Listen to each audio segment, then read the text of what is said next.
การงานเขาดำมาของข้า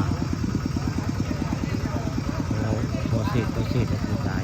รุ่นโปรเซสหรือว่านายพิษคนบ้านดินสาเป็นเคยทำข่า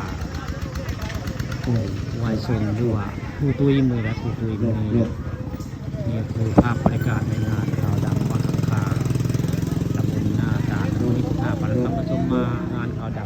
ำมาของข้าแดนตอนเช้านี้ภาพบรรยากาศในงานขาวดำงานขาวดำโพเสกหรือว่านายพิษคนบ้านดินสาคือบ้านของข้าในวันนี้ตอนเช้าวันนี้ก็งานมือแรกของโพเสกหรือว่านายพิษบ้านดินสาในมือแรกผู้ตุยมือนี้ได้อันคนตุยมือนะอันผู้ตุยกับแต่บึงสาคือคำข่า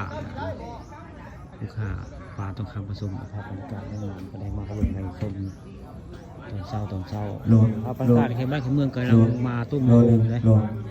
กำลังมาตุ้มโฮมในงานขาวดำของโพเสกบ้านของข่าข่ากระหาผู้จักได้ผู้จักวังนึงก็ได้ไปจับประกาศจะได้มาในงานขาวดำเพิ่มเติมในบ้านหลังนี้นะคือบ้านของผู้วายส่วนหนึ่งบ้านหลังนี่นะครับบรรยากาศในงานคนในบ้านเมืองเจ้าก็เริ่มทยอยมาแล้วเพิ่มทางประตูวังนึงก็ได้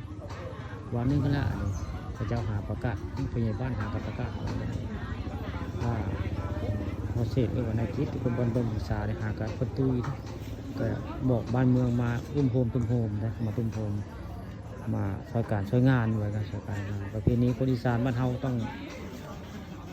ให้หูจักกับมาพอมันได้ประกาศเพราะคนในบ้านประกาศสิมาช่วยการช่วยงานได้มากลางเต้น